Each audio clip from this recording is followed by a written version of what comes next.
നല്ലത് ചെയ്താൽ നന്നാകും, നന്മകളെന്നും ഉണ്ടാകും. നല്ലത് ചെയ്താൽ നന്നാകും, നന്മകളെന്നും ഉണ്ടാകും.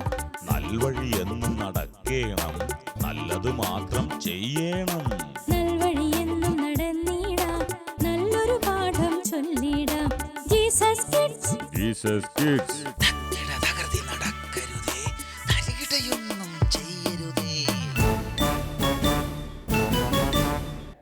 ഉല്ലാസ കാഴ്ചകളാൽ സമ്പന്നമായ ജീസസ് കിഡ്സിലേക്ക് സ്വാഗതം. രസകരമായ അനുഭവങ്ങളിലൂടെ നമുക്ക് പുതിയ പാഠങ്ങൾ നൽകുന്ന കൂട്ടുകാരുടെ അടുത്തേക്ക് ഇനി നമ്മുടെ യാത്ര കാട്ടിലെ കൂട്ടുകാർ.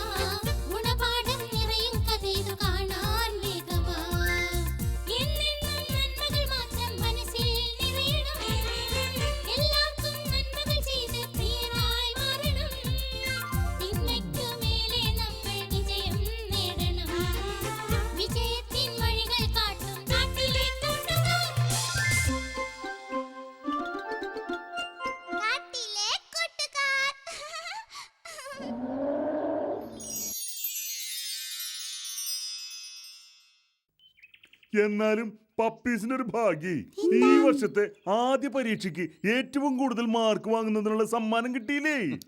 ഭാഗ്യം എന്ന് പറയരുത്, പപ്പീസിന്റെ അധ്വാനം എന്ന് വേണം പറയാൻ. ശരിയാ, അവനെ പോലെ തന്നെയല്ലേ നമ്മളും. അതെ, നമുക്കും വാങ്ങിക്കായിരുന്നു. പറഞ്ഞത് ശരിയാട്ടാ.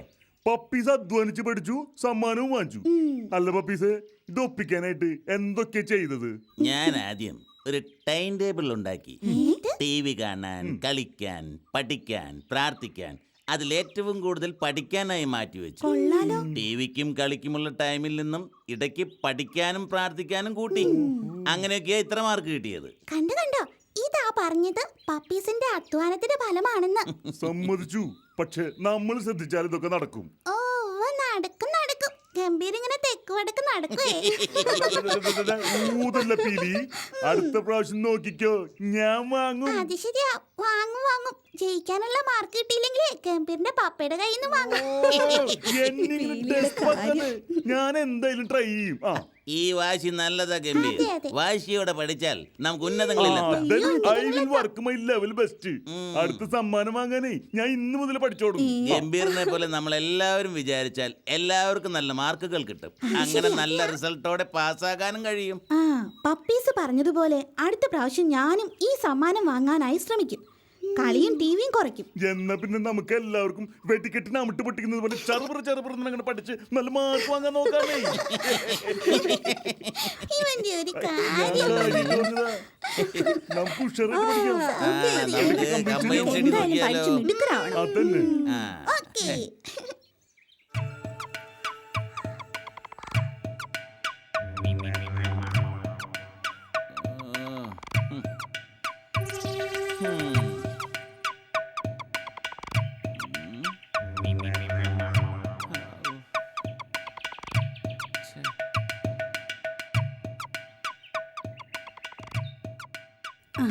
എന്റെ മോനെ, നീ ഇത് കഴിക്ക്. എന്തിനാ മോനെ ഇങ്ങനെ പിണങ്ങിയിരിക്കുന്നേ? നമുക്ക് നാളെ തന്നെ വാച്ച് വാങ്ങാന്നേ. ഞാൻ പറഞ്ഞില്ലേ മമ്മി, എനിക്ക് വാച്ച് വേണ്ട, മൊബൈൽ ഫോൺ മതിയെന്ന്. എന്താ മോനെ ഇത്? പരീക്ഷയ്ക്ക് നല്ല മാർക്ക് വാങ്ങിച്ചാ വാച്ച് വാങ്ങി തരാമെന്നല്ലേ ഞാൻ പറഞ്ഞത്. വാച്ച് വേണ്ട, എനിക്ക് മൊബൈൽ ഫോൺ മതി. മൊബൈലിൽ വാച്ചുണ്ട്. മൊബൈൽ കുട്ടികൾക്ക് ഉപയോഗിക്കാൻ പാടില്ല, ക്ലാസ്സിൽ കൊണ്ടുപോകാനും പാടില്ല. അതൊക്കെ ഞാൻ നോക്കിക്കൊള്ളാം. സൈലന്റ് ആക്കി ബാഗിൽ വെച്ചാ മതി. പ്ലീസ്, എനിക്ക് മൊബൈൽ ഫോൺ മതി മമ്മി. എനിക്ക് മൊബൈൽ ഫോൺ മതി. എനിക്ക് മൊബൈൽ ഫോൺ മതി മമ്മി. എനിക്ക് മൊബൈൽ ഫോൺ മതി. കരയണ്ട, ഞാൻ വാങ്ങിത്തരാം. പോരെ? Thanks mummy. എന്റെ മമ്മി പൊന്നു മമ്മി. സോപ്പൊന്നും വേണ്ട. പക്ഷെ ഒരു കാര്യമുണ്ട്, പപ്പ സമ്മതിക്കണം. ആമസോൺ കാട്ടിൽ കഷ്ടപ്പെടുന്നത് മോന് വേണ്ടിയാ. ഫോൺ വാങ്ങി തന്നിട്ട് പഠിപ്പെങ്ങാനും മോശമായി അറിഞ്ഞാ ഞാൻ പഠിക്കുന്ന സമയത്ത് ഫോൺ ഉപയോഗിക്കില്ല മമ്മി. ഷുവർ. മോനെ, കഴിഞ്ഞ ടൈമില് എക്സാമില് മോനായിരുന്നു ഫസ്റ്റ്. അതിന് സ്പെഷ്യൽ സമ്മാനം കിട്ടിയതാ. അതൊക്കെ ഓർമ്മ വേണം. ഓ, അതൊക്കെ എനിക്ക് ഓർമ്മയുണ്ട്. ഞാൻ അടുത്ത പ്രാവശ്യം ഫസ്റ്റ് റാങ്കും സമ്മാനവും വാങ്ങും. ആ. ആ, എന്നാ എന്റെ മോൻ ഈ അട തിന്ന്. ഉം. മോന് വേണ്ടി അവിലും ശർക്കരയും ഒക്കെ കൂട്ടി കുഴച്ച് മധുരം കൂട്ടി ഉണ്ടാക്കിയതാ അമ്മ. ഓ, എന്റെ കഴിക്ക്. പൊന്നു മമ്മി. എന്റെ ദൈവമേ, എന്റെ കൊച്ചിന് നല്ല ബുദ്ധി കൊടുക്കണേ. നല്ല മണമുണ്ടല്ലോ മമ്മി. ഹൈ അടാ, അതും അവലട. എനിക്ക് എന്ത് ഇഷ്ടാണെന്നോ അവലട. ഐ, എത്ര കാലമായി ചക്കര കൂട്ടിയിട്ടുള്ള അവലട തിന്നിട്ട്. ഐ, ഓ, കൊത്തിയായിട്ട് വയ്യ.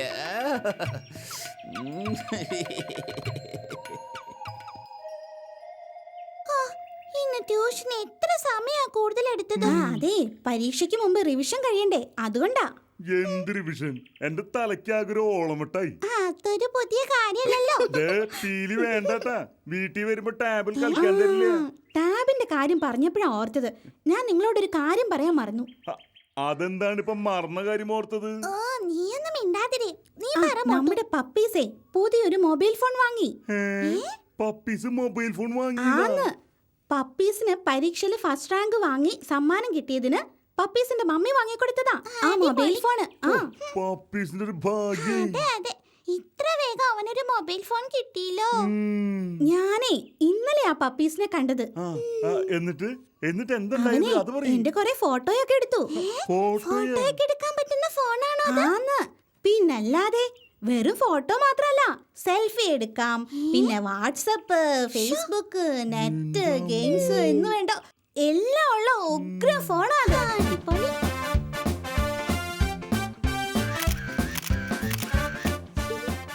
പറഞ്ഞു തീർന്നില്ല, നമ്മുടെ പപ്പീസ് വരുന്നു. ഞാൻ പറഞ്ഞില്ലേ അവൻ ഫോട്ടോ എടുക്കാം. കണ്ടോ കണ്ടോ, അവന്റെ കയ്യില് ഫോൺ കണ്ടോ? Hello friends. പപ്പീസിന് പുതിയ ഫോണൊക്കെ കിട്ടി. നല്ലൊരു ഒന്നാം തരം ടച്ച് ഫോൺ. മുട്ടണ്ട, എന്തൊക്കെ സംഭവങ്ങളാ ഇതിനകത്ത്. കിടിലൻ ഫോണായത്. വാ വാ, കാണു. നിങ്ങൾക്ക് അസൂയപ്പെടുത്താൻ വേണ്ടി കാണിച്ചിട്ടല്ല കേട്ടോ. നമുക്ക് ഒരു ഫോട്ടോ എടുക്കാം. സെൽഫി. വാ നിക്ക്. എല്ലാരും നിൽക്കൂ. ഇടുകൂടാതെ. ഞാൻ വൃത്തിയായിട്ട് ഫോട്ടോ എടുത്ത് തരാം. നിങ്ങൾ അങ്ങനെ നിരനിരയായിട്ട് നിൽക്കൂ. ഇങ്ങോട്ട് നീങ്ങി നിൽക്കൂ എന്റെ പീലി. അന്ന് പീലി അവിടെ നിൽക്കും, ഞാൻ ഇങ്ങോട്ട് നീങ്ങി നിൽക്കാം. റെഡി.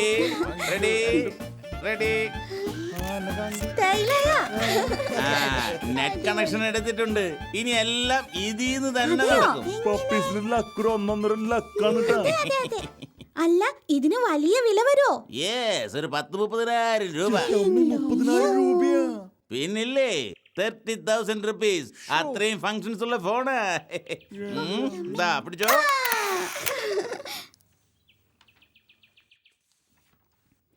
തീവണ്ടിക്ക് മുകളിൽ നിന്ന് മൊബൈലിൽ ഫോട്ടോ എടുക്കുന്നതിനിടയിൽ ഇലക്ട്രിക് കമ്പിയിൽ തട്ടി മരിച്ചു.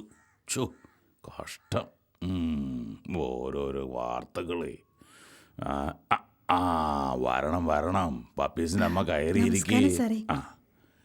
ഞാനേ പപ്പീസിൻ്റെ അമ്മയെ കാണാനിരിക്കുകയായിരുന്നു. എന്തായാലും കണ്ടത് വളരെ നന്നായി. സാറേ, ഞാൻ ആകെ പ്രശ്നത്തിലാ. പപ്പീസിന്റെ കാര്യമാണോ? അതെ സാറേ, അവൻ കഴിഞ്ഞ പ്രാവശ്യം പരീക്ഷയ്ക്ക് കൂടുതൽ മാർക്ക് വാങ്ങി സമ്മാനം വാങ്ങിയ കുട്ടിയാ. ഇപ്പൊ അവന്റെ കാര്യം പറയാതിരിക്കുന്നതാ ഭേദം. സാറേ, എനിക്കൊരു അബദ്ധം പറ്റിയതാ. പരീക്ഷയിൽ മാർക്ക് വാങ്ങിയപ്പോ ഞാൻ അവനൊരു മൊബൈൽ ഫോൺ സമ്മാനം കൊടുത്തു. അതാ എനിക്ക് പറ്റിയത്. അത് തന്നെയാ പ്രശ്നം. അവന് പഠിക്കാൻ നേരമില്ല. ഫുൾ ടൈം ഫോണിൽ കളിയല്ലേ. Games, Facebook, WhatsApp, chatting, cheating, photoshop, സെൽഫിയോ.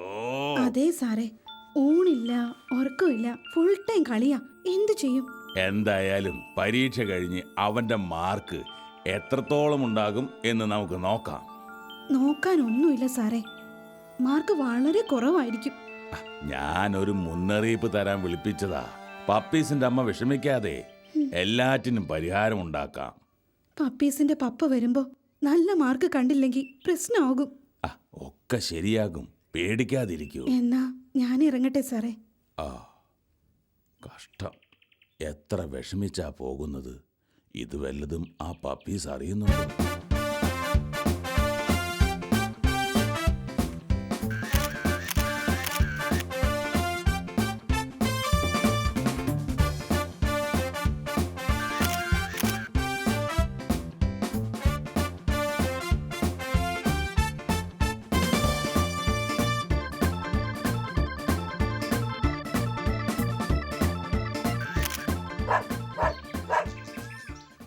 ഹോ, ഈ പ്രാവശ്യത്തെ പരീക്ഷയിൽ ഞാനൊരു കാലക്കുട്ടാ. വാശിയൊക്കെ നല്ലതാ, അതുകൊണ്ട് നല്ല മാർക്ക് കിട്ടൂലോ. എങ്കിലും കഴിഞ്ഞ തവണത്തെ റാങ്കുകാരൻ പരീക്ഷയ്ക്കുണ്ടെന്നുള്ളത് മറന്നോ? അതൊക്കെ ശരി തന്നെ. പക്ഷെ നെറ്റും മൊബൈലും കയ്യിൽ വന്ന പിന്നെ പഠിപ്പ് കണക്കാന്ന് എന്റെ പപ്പ പറഞ്ഞത്. ഈ പരീക്ഷയ്ക്ക് അത് കാണാലോ. ആ, കാണാൻ പോകുന്ന പൂരം പറഞ്ഞറിയിക്കേണ്ടല്ലോ. അതിനിപ്പോ നമ്മള് പൂരത്തിനല്ലല്ലോ പോണത്, പരീക്ഷയ്ക്കല്ലേ. അതല്ല, പരീക്ഷ കഴിഞ്ഞുള്ള പൂരം ഇപ്പോഴേ പറഞ്ഞറിയിക്കണ്ടെന്നാ പറഞ്ഞത്. മോട്ടു പരീക്ഷ കഴിഞ്ഞ് പൂരം കാണാൻ പോവാ. പൂരം കാണാനല്ല, പെരുന്നാള് കാണാൻ. പെരുന്നാളാ? ദേ, വമ്പൻസാറും പപ്പീസും വരുന്നുണ്ട്. ശരിയാണ്. അതുകൊണ്ട് ഞാൻ കൂടുതലൊന്നും പറയുന്നില്ല. പപ്പീസേ, സൂക്ഷിച്ചു നടക്കണേ. ഗുഡ് മോർണിംഗ് സാറേ. നിങ്ങളെ കണ്ടത് നന്നായി. എനിക്ക് വേഗം സ്കൂളിൽ എത്തിയിട്ട് വേണം പരീക്ഷയ്ക്ക് ഒരുങ്ങാൻ. ഈ പപ്പീസിനെ സ്കൂളിൽ കൊണ്ടുപോകാനുള്ളത് കൊണ്ട് നേരം വൈകുമെന്ന് പേടിയിലായിരുന്നു ഞാൻ.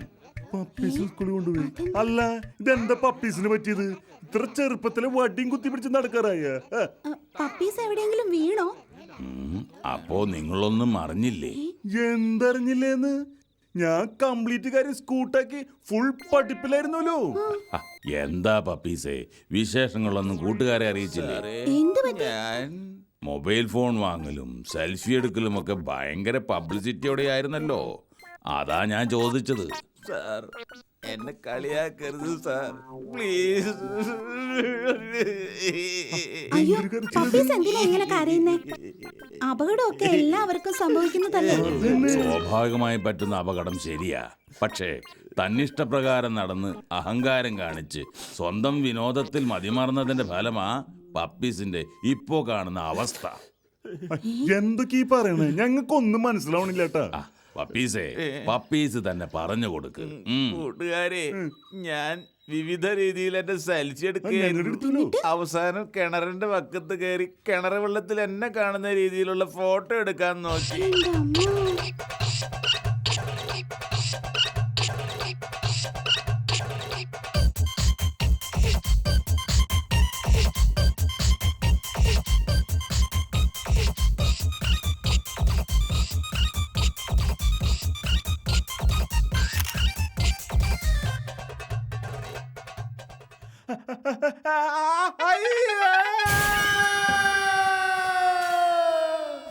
ഓ, പിന്നത്തെ പുകില് പറയണോ? എന്റെ അമ്മേ. എല്ലാവരും ഓടിക്കൂടുന്നു. ബഹളം, ലഹള, ഫയർഫോഴ്സ് വരുന്നു, പോലീസ് വരുന്നു. ഒടുക്കം മരിക്കുന്നതിന് മുമ്പ് കരക്കെത്തിക്കാൻ കഴിഞ്ഞത് പപ്പീസിന്റെ മാതാപിതാക്കളുടെ ദൈവാനുഗ്രഹം. അപ്പോ ശരിക്കും പപ്പീസ് സ്വർഗം കണ്ടൂലേ? ഇപ്പൊ മനസ്സിലായി ഞങ്ങൾ കുട്ടികൾക്ക് ഫോൺ തരാൻ പാടില്ലെന്ന് പറയുന്നത് എന്തുകൊണ്ടാണെന്ന്. ശരിയാ കൂട്ടുകാരെ, വാച്ച് വാങ്ങി തരാൻ നിന്ന മമ്മിയോട് പട്ടിണി കിടന്ന് വാശി പിടിച്ച ആ മൊബൈൽ ഫോൺ വാങ്ങിപ്പിച്ചത്. ആമസോണിലുള്ള പപ്പ പോലും അറിഞ്ഞില്ല എനിക്ക് ഫോൺ വാങ്ങിയത്. എന്നിട്ടിപ്പോ എന്തായി? ഫോൺ വെള്ളത്തിലും പോയി, കാലൊടിയുകയും ചെയ്തു. അതായത് സെൽഫി സ്റ്റിക്ക് വാക്കിംഗ് സ്റ്റിക്ക് ആയില്ലേ? ഈ നേരത്താണ് ഇങ്ങനത്തെ തമാശ പറയുന്നത്. മിണ്ടാതിരിക്കും. മക്കളെ, നിങ്ങൾക്ക് പല ആഗ്രഹങ്ങളും മോഹങ്ങളും ഉണ്ടാകും. അതൊക്കെ അതിരുവിടാതെ ശ്രദ്ധിക്കേണ്ടത് ഞങ്ങൾ അധ്യാപകരുടെയും മാതാപിതാക്കളുടെയും കടമയാ. എപ്പോഴൊക്കെ നിയന്ത്രണ രേഖ മറികടക്കുന്നു അപ്പോഴൊക്കെ നിങ്ങൾ കുഴപ്പത്തിൽ ചെന്ന് ചാടും, തീർച്ച. സാറേ, ഞാൻ ഇനി ഒരിക്കലും മമ്മിയുടെ വാക്കിനെ ധിക്കരിക്കില്ല. പപ്പ പറയുന്നത് അനുസരിക്കും, കൂടുതൽ നന്നായി പഠിക്കും. അല്ല, അപ്പൊ പപ്പീസ് ഇപ്രാവശ്യം പരീക്ഷ എഴുതുന്നുണ്ടാ? അതെന്ത് ചോദ്യമാ! വലിയ മടിയായിരുന്നു ഈ കാലം വെച്ച് നിങ്ങളുടെ മുമ്പിൽ വരാൻ. ഞാൻ നിർബന്ധിച്ച് കൈപിടിച്ച് കൊണ്ടുവന്നതാ. എന്നാലും കഴിഞ്ഞ തവണത്തെ അത്ര പഠിക്കാൻ പറ്റിയിട്ടുണ്ടാവില്ല അല്ലേ? ഏയ്, കിടപ്പായിരുന്നത് കൊണ്ട് കഴിഞ്ഞ തവണത്തേക്കാൾ ഞാൻ സൂപ്പറായിട്ട് പഠിച്ചിട്ടുണ്ട്. അയ്യോ, അപ്പൊ ഈ പ്രാവശ്യത്തെ റാങ്കും സമ്മാനവും കട്ട പോകുകയായില്ലോ.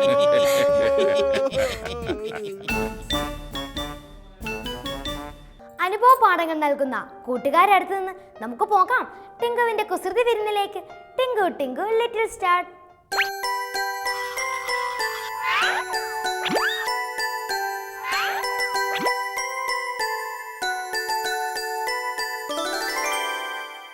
ഹായ് കൂട്ടുകാരെ. Hi Tinku. Hi uncle. Hi കൂട്ടുകാരെ. ഓക്കെ ടിങ്കു, ഇന്ന് ഈ കൂട്ടുകാരോട് എന്ത് വിശേഷമാണ് നീ പറയാനായിട്ട് പോകുന്നത്? എനിക്ക് ഒരുപാട് വിശേഷം അറിയാനുണ്ട്. ആണോ? എന്ത് വിശേഷം പറയാനുള്ളത്? യേശു ചെയ്ത ആ. അത്ഭുതങ്ങളെക്കുറിച്ച്. ഓ, യേശു കർത്താവ് ചെയ്ത അത്ഭുതങ്ങളെക്കുറിച്ചാണ് ഇന്ന് ടിങ്കു നമ്മളോട് പറയാനായിട്ട് പോകുന്നത്. ആട്ടെ, എത്ര അത്ഭുതങ്ങൾ ചെയ്തെന്നറിയാമോ? എനിക്കറിയാൻ തന്നെ. ഓ, അത് ശരി. ഏതൊക്കെ അത്ഭുതങ്ങളാണെന്നറിയാമോ? എനിക്കറിയാം. എന്തൊക്കെയാ? രോഗികളെ സൗഖ്യമാക്കി, രോഗികളെ സൗഖ്യമാക്കി. പിന്നീട് എന്തൊക്കെയാ ചെയ്തത്? കണ്ണ് കാണാത്തവരെ ആ ആ കാഴ്ചയുള്ളവരാക്കി, ഓക്കെ, ശരി. പിന്നെ മരിച്ചവരെ ഉയർപ്പിച്ചു. മരിച്ച ആളുകളെ ഉയർപ്പിച്ചിട്ടുണ്ട്. ഓക്കെ, പിന്നെ യേശു ചെയ്ത ആദ്യത്തെ അത്ഭുതം എന്താണെന്നറിയാമോ? എന്താണ്? അതറിയത്തില്ല? എനിക്ക് ഓർമ്മയുണ്ട്. ഒന്ന് ഓർത്തു നോക്കിയേ. ഏതാണെന്ന് ഓർത്തു നോക്കിയേ. ഞാൻ നോക്കണ്ടേ? കിട്ടി. എന്താ ആദ്യം ചെയ്തത്? എന്താ?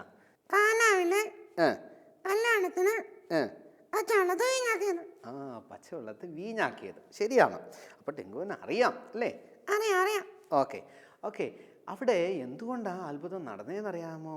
അതറിയത്തില്ല. അവിടെ നമ്മളിങ്ങനെ വായിക്കുന്നുണ്ട്, യേശുവിനെയും ശിഷ്യന്മാരെയും ആ കല്യാണത്തിന് ക്ഷണിച്ചിരുന്നു. യേശുവിനെ ക്ഷണിച്ചുകൊണ്ടാണോ നിങ്ങൾ? അതെ. അല്ലെങ്കിൽ ആ വീട്ടിലെ അവസ്ഥയൊന്ന് ചിന്തിച്ച് നോക്കിയേ. ആ കല്യാണത്തിന് ഏറ്റവും വിശേഷമായ ഒന്നാണ് വീഞ്ഞെന്ന് പറയുന്നത്. അതൊരു പാനീയമാണ്. അത് തീർന്നാൽ വളരെ മോശമായ ഒരഭിപ്രായമാണ് ആ വിവാഹത്തെക്കുറിച്ച് ആളുകൾ പറയുക. പക്ഷേ യേശുവിനെ അവിടെ ക്ഷണിച്ചതുകൊണ്ട് അവിടെ വലിയൊരു അത്ഭുതം നടന്നു. എന്തൊക്കെയാണ് നടന്നതെന്നറിയാമോ? എന്തൊക്കെയാണുള്ളത്? ഞാൻ പറഞ്ഞു തരാം. പ്രധാനമായും 3 കാര്യങ്ങൾ നടന്നിട്ടുണ്ട്. എന്താ താങ്കൾ? അവിടെ ഒരു ഉപയോഗമില്ലാത്ത, ആ സ്ഥാനത്ത് യാതൊരു പ്രയോജനമില്ലാത്ത ഒരു കാര്യമാണ് വെള്ളമെന്ന് പറയുന്നത്. പക്ഷേ ഉപയോഗമില്ലാത്തതിനെ ഉപയോഗമുള്ളതാക്കി മാറ്റി. അത് ശരിയാണ്. അതെ, നമ്മുടെ ജീവിതത്തിലും യേശുവിനെ ക്ഷണിച്ചാൽ നാം ഉപയോഗമില്ലാത്തവരാണെങ്കിൽ യേശു നമ്മെ ഉപയോഗമുള്ളവരാക്കി മാറ്റും. ആണോ? പിന്നെന്താ ഉണ്ടായത്? പിന്നെ ഉണ്ടായതോ? അത് ഞാൻ പറഞ്ഞു തരാം. അവിടെ ഈ വെള്ളത്തിന് എന്തെങ്കിലും കളറുണ്ടോ? ഇല്ല. പക്ഷേ യേശു കർത്താവ് എന്ത് ചെയ്തു? അത്ഭുതത്തിലൂടെ അതിന് കളറായി. അതായത് ഒരു നിറവുമില്ലാത്തതിനെ നിറമുള്ളതാക്കി മാറ്റി. നമ്മുടെ ജീവിതവും വികൃതമായിരിക്കാം, മറ്റുള്ളവർ ഇഷ്ടപ്പെടണമെന്നില്ല. പക്ഷേ യേശു നമ്മുടെ ജീവിതത്തിൽ വന്നാൽ നമ്മെ ദൈവത്തിന് ഉപയോഗപ്പെടുത്തും. മാത്രമല്ല, അവൻ നമ്മെ നല്ലൊരവസ്ഥയിലേക്ക് കൊണ്ടുവരും, എല്ലാവരും ഇഷ്ടപ്പെടുന്ന ഒരവസ്ഥയിലേക്ക്. സക്കായിയുടെ കഥ കേട്ടിട്ടുണ്ടോ? സക്കായി ആരായിരുന്നു? ആളുകൾ ഇഷ്ടമില്ലാത്ത. അതെ, ആളുകൾക്ക് ഒട്ടും ഇഷ്ടമില്ലാത്ത ആൾ. അദ്ദേഹം ചുങ്കം പിരിക്കുന്ന ആളായിരുന്നു. പക്ഷേ യേശു തൻ്റെ ജീവിതത്തിൽ വന്നപ്പോൾ തൻ്റെ ജീവിതത്തിൽ ഒരുപാട് മാറ്റങ്ങൾ വന്നു. മറ്റുള്ളവർ അവനെ സ്നേഹിക്കുവാനായിട്ട് തുടങ്ങി. അതുപോലെ നമ്മുടെ ജീവിതവും നിറമില്ലാത്ത അവസ്ഥയിൽ നിന്ന് നിറമുള്ള അവസ്ഥയിലേക്ക് യേശുവിനെ കൊണ്ടുവരാനായിട്ട് സാധിക്കും. അതിനുവേണ്ടി നാം എന്ത് ചെയ്യണം? യേശുവിനെ ക്ഷണിക്കണം. ഓക്കെ. അപ്പം ഒന്ന്, ഉപയോഗമില്ലാത്തത് ഉപയോഗമായി മാറി. നിറമില്ലാത്തത് നിറമുള്ളതായി മാറി. മൂന്നാമതായി, മധുരമില്ലാത്തത് മധുരമായി മാറി. അതെങ്ങനെയാണ്? അതെ, വീഞ്ഞിന് നല്ല മധുരമാണ്. പക്ഷെ വെള്ളത്തിന് പ്രത്യേകിച്ച് വല്ല മധുരം ഉണ്ടോ? ഇല്ല. അതെ. അപ്പം നമ്മുടെ ജീവിതം കയ്പിൻ്റെ അവസ്ഥയായിരുന്നു. നമ്മുടെ വാക്കുകൾ, നമ്മുടെ പ്രവൃത്തികൾ, നമ്മുടെ ചിന്തകൾ എല്ലാം കയ്പിൻ്റെ അനുഭവം ഉണ്ടായിരുന്നു. പക്ഷേ യേശു നമ്മുടെ ജീവിതത്തിൽ വന്നാൽ നമ്മുടെ ജീവിതം മധുരമുള്ളതായിട്ട് മാറും. ഒരു വാക്യം ഇങ്ങനെ പറയുന്നുണ്ട്, എന്താണ്? ഒരുവൻ ക്രിസ്തുവിലായാൽ അവൻ പുതിയ സൃഷ്ടിയാകുന്നു, പഴയത് കഴിഞ്ഞുപോയി, ഇതാ അത് സകലവും പുതുതായി തീർന്നിരിക്കുന്നു. യേശുവിനെ ക്ഷണിച്ചാൽ മാത്രമേ ഈ അത്ഭുതങ്ങളെ നമ്മുടെ ജീവിതത്തിൽ നേടാനായിട്ട് സാധിക്കുള്ളൂ. എനിക്ക് മനസ്സിലായി. ഓക്കെ കൂട്ടുകാരെ, നിങ്ങളുടെ ജീവിതം ഉപയോഗമില്ലെന്ന് ചിന്തിക്കുന്നുണ്ടോ? എന്നെ ആരും ഇഷ്ടപ്പെടുന്നില്ലെന്ന് ചിന്തിക്കുന്നുണ്ടോ? പേടിക്കണ്ട. യേശു നിങ്ങളുടെ ജീവിതത്തിൽ വന്നാൽ നിങ്ങളുടെ ജീവിതം ഉപയോഗമുള്ളതായി മാറും, നിറമുള്ളതായി മാറും. മാത്രമല്ല, മറ്റുള്ളവർക്ക് മധുരമുള്ളതായിട്ട് മാറും. അതിനായി ദൈവം നിങ്ങളെ സഹായിക്കട്ടെ. ഓക്കെ. കാട്ടിലെ കൂട്ടുകാരോടും ടിങ്കുവിനോടും നിങ്ങളുടെ സ്നേഹാന്വേഷണങ്ങൾ അറിയിക്കുന്നത് അവർക്ക് വലിയ സന്തോഷമാകും. കത്തുകൾ അയക്കേണ്ട വിലാസം